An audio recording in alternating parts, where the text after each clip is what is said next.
na Mayor Kay wala pa minawa ang iyang hangyo nga duha ka oras una himuon ang demolisyon.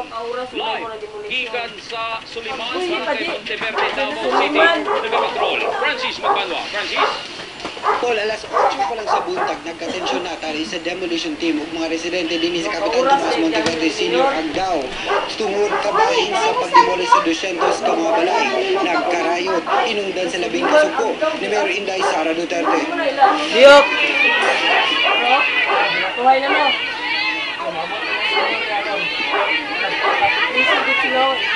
Wala magsilbi ang barikada sa kababaihan. Gipanghulog sila sa mga pulis. O gibungkag ang barikada, hinungdang ng lupad ang mga bato o ilang pana. Samok! Usa ka pulis ang nasamdan kay naigo sa Indian pana ug nagkatag ang mga bato sa dalan. Pag-abot ni Mayor Inday Sara Duterte, puwerteng sukuha, giabog ang demolition team. Siya po, oh! Sakop sa demolition team, gipaluhod o gipangasaban. Hasta si Santa Ana Police Station Chief Senior Inspector Ronald Dao nakatilaw sabog kasaba sa mayor. Namoy mga gamit, namoy mga helmet, namoy tanan. Asa sheriff? Kita ang sheriff. Dayon, gipatawag si Sheriff Abby Andres ug gisumbag sa naong.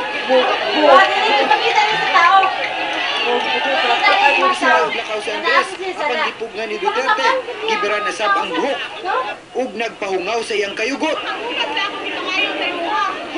Sa kasuko, gitudlo-tudlo sa mayor si Andres, samtang gikasaban. Nang ako gipangayo, duhan ka oras. Nag-aay kami yung panahon, mag-atiman ang problema dito, atiman ang tamo dire. Gipadala rasab dayon ni ini sa ospital si Andres, human nga nakapahungaw.